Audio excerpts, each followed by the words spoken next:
Phronesis investor academy के इस brand new video में आप सभी का बहुत बहुत स्वागत है। म्यूचुअल फंड स्कीम से एग्जिट कब करना चाहिए, हमें कब अपने म्यूचुअल फंड स्कीम को बेचना चाहिए, तो इस वीडियो में मैं 5 डिफरेंट सिनेरियोज के बारे में डिस्कस करने जा रहा हूं जब हम अपने म्यूचुअल फंड स्कीम्स को बेचने का सोचते हैं। इसमें से नंबर 1 होगा जब आपको पैसे की जरूरत हो। नंबर 2 आपने रॉन्ग इन्वेस्टमेंट कर दिया, बिना सोचे समझे कोई प्रोडक्ट खरीद लिया, बाद में आपको पता चला कि नहीं ये प्रोडक्ट सही नहीं है, तो यहां पे भी आप एग्जिट करने का सोचते हैं। नंबर 3 जब आपने रेगुलर प्लान में इन्वेस्ट किया हुआ है म्यूचुअल फंड स्कीम की और वहां से आपको अब डायरेक्ट प्लान में अपना इन्वेस्टमेंट करना है। नंबर 4 जब मार्केट ऑल टाइम हाई हो तो वहां आप चाहेंगे कि मार्केट ऑल टाइम है हाई है, मैं सारे म्यूचुअल फंड स्कीम्स को बेच दूं और जब मार्केट सबसे ज़्यादा नीचे हो जाए, गिर जाए, तब मैं इन्वेस्ट करूंगा। और नंबर 5 जहां की काफ़ी सारे इन्वेस्टर्स को बहुत ज़्यादा कंफ्यूजन होता है, वो है कि जब आपका mutual fund scheme under perform करने लगे तो कितना ज़्यादा अंडर परफॉर्मेंस हो, कितने लॉन्ग टर्म का अंडर परफॉर्मेंस हो, जिसके बाद हमें अपने म्यूचुअल फंड स्कीम को बेचने का सोचना चाहिए। अगर आप भी अपना इन्वेस्टमेंट नॉलेज बढ़ाना चाहते हैं ताकि आप खुद का इन्वेस्टमेंट्स मैनेज कर सकें, तो उसके लिए आप हमारा educational YouTube channel Phronesis investor academy subscribe कर सकते हैं। सबसे पहले हम नंबर 1 पॉइंट के बारे में जान लेते हैं। जब हमें पैसे की जरूरत हो तो यहां पे भी देखिए 2 सिनेरियो हो सकता है। एक सिनेरियो है कि आपको अर्जेंटली पैसे की जरूरत है, इमरजेंसी कंडीशंस, और बाहर का जो कॉर्पस है वो सफिशिएंट नहीं है, आपको म्यूचुअल फंड स्कीम बेचना ही है, तो यहाँ पे तो ऑप्शन नहीं, आपको बेचना ही होगा। सिर्फ ये ध्यान में रखें बेचते वक्त कि वैसे स्कीम्स को बेचे जिसका परफॉर्मेंस थोड़ा डाउन चल रहा है। लाइक आपने 3, 4, 5, 6 स्कीम्स में अगर इन्वेस्ट किया है तो वैसे फंड्स को जनरली, अगर अर्जेंटली बेचना हो तो वैसे फंड्स को जनरली हमें बेचना चाहिए जिसका परफॉर्मेंस रिलेटिवली अच्छा नहीं चल रहा है। जो अच्छे फंड्स हैं, जो कि काफ़ी अच्छा परफॉर्मेंस दे रहे हैं, जनरली उन्हें बेचना हमें अवॉइड करना चाहिए। यहाँ पे सेकंड सिनेरियो हो सकता है कि आपने गोल बेस्ड इन्वेस्टिंग किया है, आपने डिसाइड किया कि 10 इयर्स में मुझे 1 करोड़ का कॉर्पस बनाना है और आपका कॉर्पस 8 ईयर में ही 1 करोड़ बन गया, तो यहाँ पे जनरली हमें वेट नहीं करना चाहिए। एक बार आपका कॉर्पस बन गया तो उसी समय से हमें पैसा धीरे धीरे निकाल लेना चाहिए, हमें 10th ईयर का वेट नहीं करना चाहिए। 1 करोड़ जैसा ही बना आप पैसा निकाल लें या फिर स्लोली निकालना शुरू कर दें और नेक्स्ट फ्यू मंथ्स में तो बिल्कुल निकाल लें। लास्ट मोमेंट का वेट नहीं करें, क्योंकि लास्ट मोमेंट का वेट करेंगे और अनफॉर्चुनेटली अगर मार्केट उसी समय गिर जाता है तो आपका कॉर्पस कम हो जाएगा। यहाँ पे ये भी हो सकता है कि आपने 10 ईयर का इन्वेस्टमेंट होराइजन सोचा है और 8-9 ईयर्स तक आप उस समय मान लीजिए कि मार्केट गिरा हुआ हो, आपका कॉर्पस नहीं बना है पूरा, तो वहाँ पे ऑफकोर्स आप थोड़ा वेट करेंगे। वहाँ पे आप 8 या 9th ईयर में नहीं निकालेंगे क्योंकि मार्केट ऑलरेडी डाउन है, यहाँ से तो ऊपर ही जाएगा।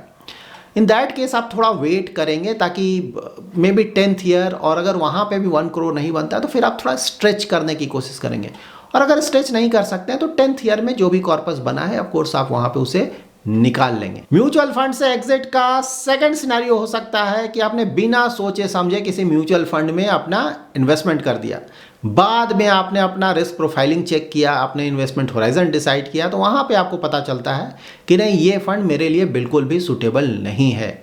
सपोज आप एक ऐसे इन्वेस्टर हैं जो कि इक्विटी में इन्वेस्ट करना चाहते हैं, लॉन्ग टर्म इन्वेस्टमेंट होराइजन भी है, लेकिन बहुत ज़्यादा रिस्क नहीं लेना चाहते हैं, और पहले आपने किसी स्मॉल कैप फंड या फिर किसी थीमेटिक फंड में अपना इन्वेस्टमेंट किया हुआ है या फिर किसी सेक्टर फंड में इन्वेस्टमेंट किया हुआ है जिसके बारे में आपको कोई जानकारी नहीं है, तो यहाँ पे ऑफकोर्स ये फंड्स आपके लिए सुटेबल नहीं है। अगर आप ज़्यादा रिस्क नहीं ले सकते हैं तो यहाँ पे ऑफकोर्स हम एग्जिट करने का प्लान कर सकते हैं। एग्जिट करने का थर्ड सिनेरियो हो सकता है कि आपने रेगुलर प्लान में इन्वेस्टमेंट किया हुआ हो और अब आपको डायरेक्ट प्लान में स्विच करना है। तो देखिए, जब भी आप स्विच करेंगे तो पहले आपको रिडीम करना होगा और फिर इन्वेस्टमेंट करना होगा, तो वहाँ पे एग्जिट लोड भी एप्लीकेबल होगा, और अगर आपको प्रॉफिट हो रहा है तो वहाँ पे टैक्सेशन भी पे करना होगा। यहाँ पर आप हमेशा ध्यान में रखें कि अगर आपको म्यूचुअल फंड्स का आइडिया है, आप खुद से इन्वेस्टमेंट कर सकते हैं, खुद से पोर्टफोलियो रिव्यू कर सकते हैं, आपके पास सफिशिएंट टाइम है, तो यहाँ पे ऑफकोर्स आपको हमेशा ही डायरेक्ट प्लान में अपना इन्वेस्टमेंट करना चाहिए, क्योंकि वहाँ पे रिटर्न्स आपको थोड़े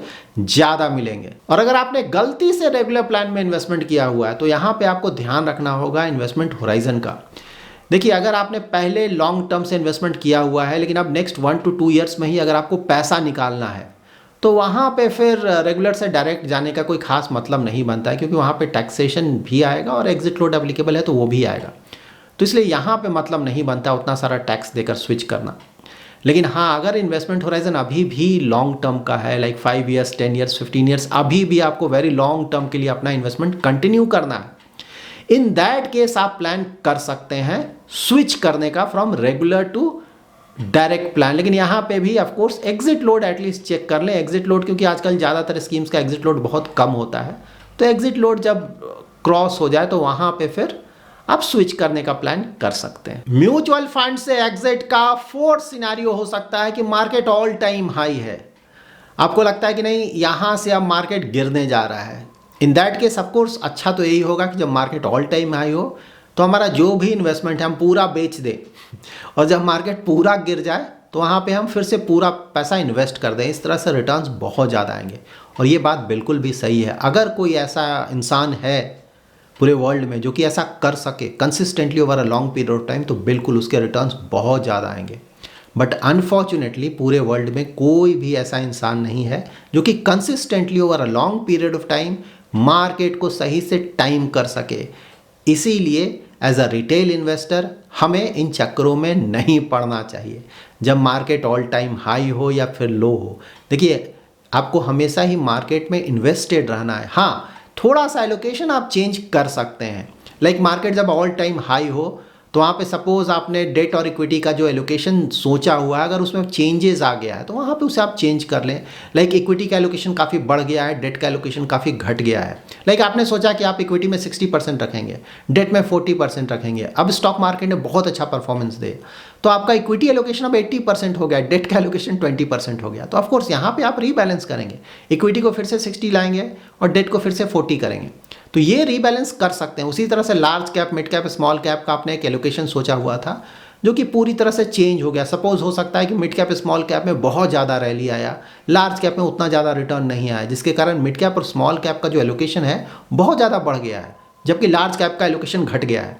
तो यहाँ पे ऑफ कोर्स आप चेंजेस कर सकते हैं, तो ये चेंजेस कर सकते हैं। लेकिन सिंपली ये कि मार्केट बहुत ऊपर चला गया मैं पूरा बेच दूंगा, मार्केट बहुत नीचे चला गया मैं फिर से पूरा इन्वेस्ट कर दूंगा, ये सब पॉसिबल नहीं है। हाँ, जब मार्केट गिरे, ज़्यादा गिरे, तो अगर आपके पास पैसा है तो वहाँ पे लमसम इन्वेस्टमेंट करने का मतलब बनता है। और किसी ने अगर SIP किया हुआ हो, STP किया हुआ हो, तो किसी भी मार्केट कंडीशन में आइडियली हमें उसे स्टॉप नहीं करना चाहिए। एग्जिट के लिए फिफ्थ सिनेरियो होगा हमारे म्यूचुअल फंड स्कीम का अंडर परफॉर्मेंस।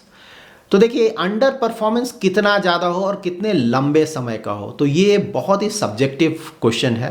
तो देखिए, यहाँ पे आप क्लियरली एक ध्यान में रखें कि जब भी आप अपना पोर्टफोलियो बनाएं तो ऑफकोर्स वहाँ पे आप अच्छे म्यूचुअल फंड कंपनी के अच्छे स्कीम्स को इन्वेस्ट करें जो कि ज़्यादातर होराइजन्स में लॉन्ग टर्म में अच्छा परफॉर्मेंस दे रहे हैं, अच्छा रिस्क एडजस्टेड रिटर्न जनरेट कर रहे हैं। अगर इस तरह के फंड्स में थोड़ा बहुत अंडर परफॉर्मेंस हो, अंडर परफॉर्मेंस का मतलब हुआ कि बेंचमार्क से कम रिटर्न जनरेट कर रहा है, तो देखिए 1-2 साल का थोड़ा बहुत अंडर परफॉर्मेंस अगर होता है तो कोई बड़ी बात नहीं है। वो ऑलमोस्ट सारे म्यूचुअल फंड स्कीम्स के अगर आप 5-10 ईयर होराइजन में अगर उसका परफॉर्मेंस देखेंगे तो ऑलमोस्ट सारे म्यूचुअल फंड स्कीम में आपको कहीं ना कहीं थोड़ा बहुत अंडर परफॉर्मेंस देखने को मिल जाएगा। किसी भी म्यूचुअल फंड स्कीम के अंडर परफॉर्मेंस से हमें तब परेशान होना है जब अंडर परफॉर्मेंस बहुत ज़्यादा हो और वो 2 ईयर से भी ज़्यादा हो ना, 3 ईयर 4 ईयर इस तरह का चल रहा हो और ज़्यादा अंडर परफॉर्मेंस हो। देखिए, बेंचमार्क से अगर 1-2-3% का अंडर परफॉर्मेंस है 1 ईयर का या फ्यू मंथ्स का, तो वो बिल्कुल भी कंसर्न नहीं है। मैं ये क्लियरली बोल रहा हूँ आपको, ये बिल्कुल ध्यान में रखें। लेकिन हाँ, जब अंडर परफॉर्मेंस 10% हो, 15% हो, हाँ इस तरह का भी अंडर परफॉर्मेंस होता है कुछ स्कीम्स में, और वो 2 ईयर से भी ज़्यादा चल रहा हो, तो वहाँ पे बिल्कुल हमें कंसिडर करना चाहिए कि इस फंड का क्या करना चाहिए। सबसे पहले तो इस तरह के फंड्स का अगर SIP चल रहा है, STP चल रहा है, तो उसे इमीडिएटली स्टॉप कर देना चाहिए, और उसके बाद हम देखेंगे कि आने वाले समय में इस फंड से किस तरह का परफॉर्मेंस हम एक्सपेक्ट कर सकते हैं। अगर नहीं लग रहा है कि नियर फ्यूचर में भी परफॉर्मेंस आएगा, तब तो देखिए एग्जिट करने का मतलब बनता है। जो भी कॉर्पस है इमीडिएटली आप किसी अच्छे फंड में इन्वेस्ट कर दें। अगर मार्केट थोड़ा डाउन है, अगर मार्केट डाउन नहीं है, ऊपर है, तो आप STP के थ्रू अपना पूरा कॉर्पस इन्वेस्ट कर दें। यहाँ पे ध्यान रखें कि अगर मार्केट डाउन है तो पूरा पैसा इमीडिएटली इन्वेस्ट करें, क्योंकि अगर आप पूरा पैसा इमीडिएटली इन्वेस्ट नहीं करेंगे तो फिर से आपको कंपाउंडिंग का बेनिफिट नहीं मिलेगा। लेकिन हाँ, मार्केट अगर ऑल टाइम हाई है, यहाँ से लग रहा है कि नहीं नीचे गिर सकता है, तो वहाँ पे फिर पूरा पैसा एक साथ इन्वेस्ट करने का मतलब नहीं है। मे बी आप 3-4 ट्रांचेज में धीरे धीरे पैसा इन्वेस्ट कर दें, लेकिन इन्वेस्ट करने में बहुत ज़्यादा टाइम नहीं लगाएं। एज अ इन्वेस्टर आप हमेशा ध्यान में रखें कि आप कितने भी अच्छे म्यूचुअल फंड कंपनी का कितने भी अच्छे स्कीम्स में इन्वेस्टमेंट करें, अंडर परफॉर्मेंस आएगा। तो अंडर परफॉर्मेंस को लेकर बहुत ज़्यादा परेशान नहीं होना है। देखिए, आप कितने भी अच्छे इन्वेस्टर हो, आपको कितना भी अच्छा आइडिया हो, लेकिन कभी ना कभी आपके कुछ फंड्स अंडर परफॉर्म करेंगे। तो उसके लिए परेशान नहीं हो जाना कि अरे मेरा फंड अंडर परफॉर्म कर रहा है, तो क्या मुझे पूरी तरह से इंडेक्स फंड में ही इन्वेस्टमेंट करना चाहिए। तो ये थॉट प्रोसेस सही नहीं है, क्योंकि लॉन्ग टर्म में अगर आप अभी भी फंड्स का परफॉर्मेंस देखेंगे 5 ईयर 10 ईयर, तो आपको ज़्यादातर फंड ऐसे मिल जाएंगे जो कि अपने बेंचमार्क को बीट कर रहे हैं। यहाँ पे देखिए, एक थॉट प्रोसेस ये हो सकता है कि आपको ज़्यादा आइडिया नहीं है म्यूचुअल फंड स्कीम्स का, या फिर आप अननेसेसरी हेडेक नहीं लेना चाहते हैं, तब तो बिल्कुल सही है, इंडेक्स फंड्स बेस्ट है। लेकिन अगर आपको थोड़ा बहुत आइडिया है और साथ ही थोड़े बहुत अगर रिटर्न्स अप डाउन होते हैं उसे आप झेल सकते हैं, तो अभी भी ज़्यादातर म्यूचुअल फंड कैटेगरीज में एक्टिव फंड्स में इन्वेस्टमेंट करने का मतलब बनता है। बात वही है कि एक्टिव फंड लॉन्ग टर्म में बेंचमार्क से ज़्यादा रिटर्न देगा, लेकिन ज़्यादा रिटर्न देते वक्त वो थोड़ा हेडेक भी देगा, आपको टेंशन भी देगा। तो अगर आप उस तरह का हेडेक झेल सकते हैं, टेंशन झेल सकते हैं, टेंशन हेडेक का मतलब हुआ कभी कभी अंडर परफॉर्मेंस आएगा, उसे आप झेल सकते हैं, तो लॉन्ग टर्म में ऑफ कोर्स आप वहाँ से अच्छे रिटर्न्स एक्सपेक्ट कर सकते हैं। So that's it in this video. अगर आपका कोई इन्वेस्टमेंट रिलेटेड क्वेरी है तो मैं एवरी सैटरडे शाम को 7:30 to 8:30 PM यूट्यूब पे लाइव आता हूँ, वहाँ पे आप अपने इन्वेस्टमेंट रिलेटेड क्वेरीज को पूछ सकते हैं। Thanks lot for watching.